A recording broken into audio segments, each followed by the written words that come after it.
Guys, good day. This is Kuya Chong ug karon ang atong isgutan is about purposes of communication. So, kung purposes of communication, unsa may mga hinungdan nganong magkipag-communicate man ta? Unsa may hinungdan nganong mudawat man ta og message, nganong mo hatag man ta og message, nganong mag-exchange man ta og information. So, mo ang mga hinungdan, okay?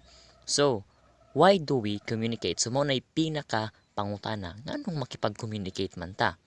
So, naatay upat ka purposes of communication. So, we have speaking to inform, speaking to persuade, speaking to entertain, and mga specific na mga purpose. So, mag-una ta ni speaking to inform.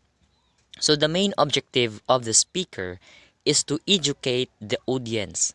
It aims to gain understanding. So, pasabot from the word speaking to inform. So, musulti aron magpahibaw. Okay? So, ang main objective is to educate the audience. Pasabot, muhatag og kahibaw, muhatag og knowledge, muhatag og information. Okay? So, examples niya is academic convocations, symposia, or lecture from professors. So, ang kining pinaka-basic niya is kining lecture from professor. Kana bitong magklase, di ba? Ang teacher nagsulti, nagtudlo. So that is speaking to inform. Nagsulti siya, nakipag-communicate siya sa mga estudyante aron makamao ang mga estudyante. So maunay pinaka main nga goal sa speaking to inform aron makamao ang mga audience or aron makamao ang mga na minaw, okay? So next is speaking to persuade. Okay, so the main objective of the speaker is to influence the thoughts, feelings, views, beliefs, and even behaviors of the listener toward a particular idea or concept. It aims to gain agreement, elicit support, or to induce action on the part of the audience. So, from the word persuade, pasabot to encourage, kung sa Bisaya pa ni kanang mangagni, okay?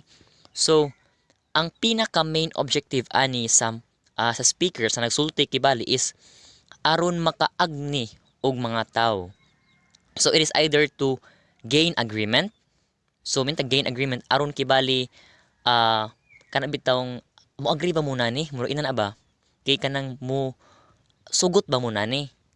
To elicit support o kana to support mo suporta ba mo aning butanga or to induce action aron kibali ang maka-trigger maong mahimong hinungdan aron ang mga audience nga naminaw mohimo og action.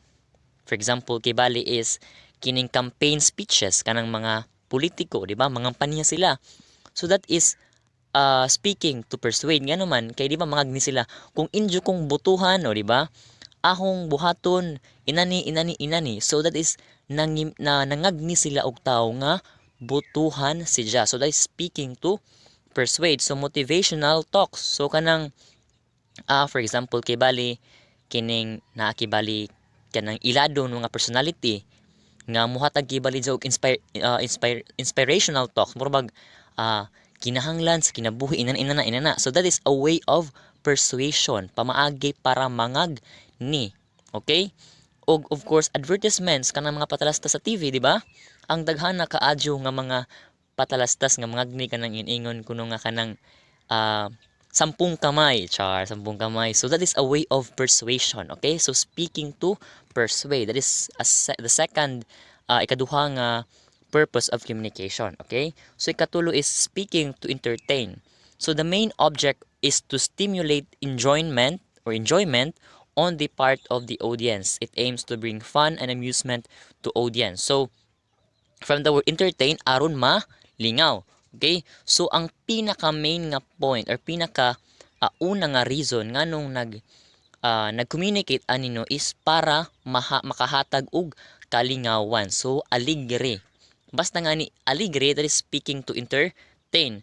So it can be merged with other purposes of communication in order to intensify the purpose and to draw attention. So pwede din siya nato itampo sa speaking to inform or sa speaking to persuade aron kuno mas kanabitang mas malingaw ang mga tao, di ba? O aron kibali dili mawa ang atensyon sa mga tao sa iyang istorya, okay? Okay, so Basta hindi speaking to entertain, maglingaw, maghatag og kalingawan, aligre. So next is specific purposes. So the specific purposes, the specific purpose of the speech will always depend on the topic of the speech. The specific purpose of the speech is centered on the speaker. Nung sarang balik naman eh. Okay, pero him dumato ha, may yung ganig specific purposes from the word specific. Pasabot, certain, kanang naadyo si Zay tumong, na usak ka tumong jud niya.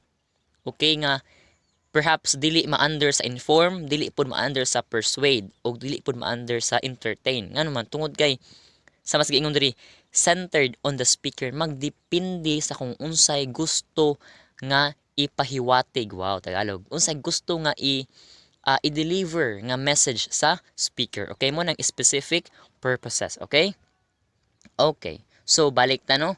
Mingwitag ka ng balik ta sa katong 4 kabuok nga mga specific or purposes of communication. We have speaking to inform, to persuade, to entertain, and of course, mga specific purposes. So, maura na sila yung mga purposes of communication. So, that's all for now. Thanks for watching. This is Kuya Chong. Of course, hinumdumi kanunay ha. Kung kapudyon, pahuway ra. Okay? Adyaw, pag na kamao, paningkamot, pagtuon, i-give imong best of course, mag-pray. This is Kuya Chong. Bye-bye!